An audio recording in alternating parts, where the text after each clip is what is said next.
These here are the Calabashes gourds that I briefly explained in one of my videos. I used to sell these when I was an art student and make money. In those days it was good. It's a hell of a lot of work. This is the first one I did and it took 5 days. I don't measure. I love African art. And here in KwaZulu-Natal, it's obviously predominantly Zulu art. The rooster is a sacred animal to Zulus. It's called a kude, which is a rooster, and Nkukugazi is a hen. Okay. In the rural parts, you'll find all the black people, Zulus, Xhosas, all the different races, Indebele, they all keep chickens. Okay, I don't measure, I use a very fine brush and a very steady hand, and I just work my way around.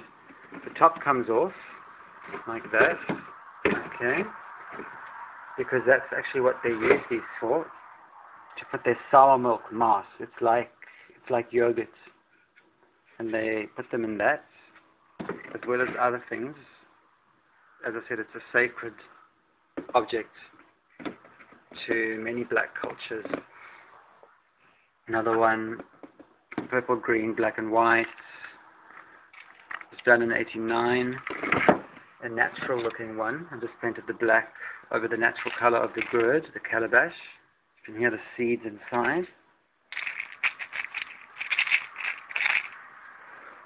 Okay. Sorry, I just moved the camera there because it's got a hole in it and there's stuff pouring out. That's more sort of North African looking. The Zulu is very colorful. Northern Africa is not as colorful. This is just a red, black and white, guinea fowl. These were very good sellers. I just used to churn these out. Nowadays, if I'm to paint them for a client, they go for a lot more money. I actually had to buy these back from myself when I sold them to a shop. And I decided I wanted to always keep some that I could have on display. So that was a strange story, having to buy it back from myself. I had to buy them back from myself. This one, map of Africa. Again, the very bright primaries, very, very striking, strong, contrasting colors that the Zulus use. Each color is symbolic. They also do their beadwork, I love. I make loads of Zulu bead necklaces myself.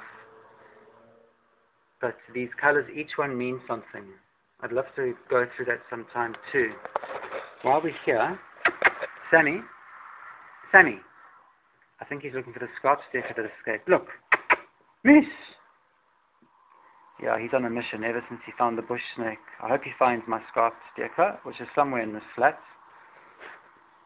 Okay, I'm going to explain a very interesting story. While I was painting that calabash, it's going back about 20 years. It's about 20 years old, that one.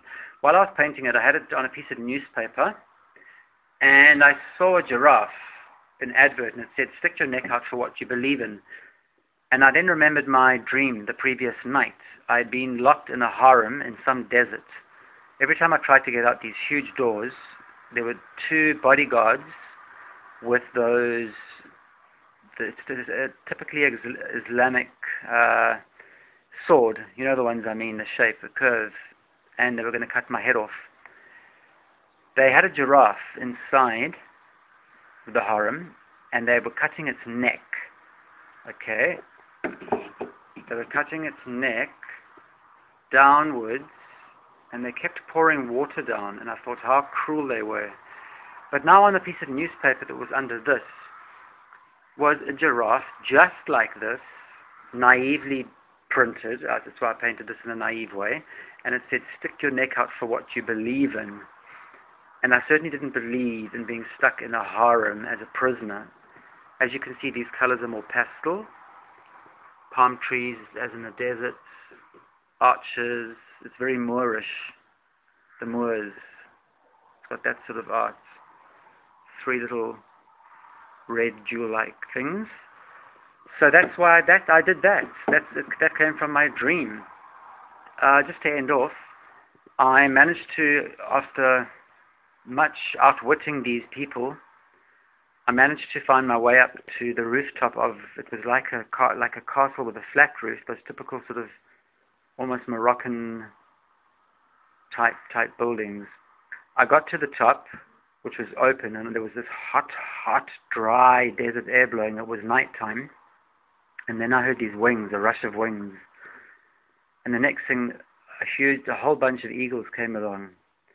They literally picked me up, not hurting me with their claws, talons, and the next thing I knew, I was riding on their wings. And it's very interesting to note, I later found out there's a scripture in the Old Testament where it says, let me just get this right, I will renew your strength, and you will rise up with the wings of an eagle. So I found that quite amazing, how I had escaped from this terrible, the oppression in the dream was terrible. And then these eagles carried me away and literally delivered me back home.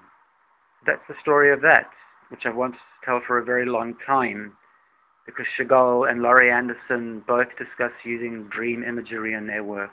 I do that a lot too. I want to stop, because I talk a lot. Bye, guys.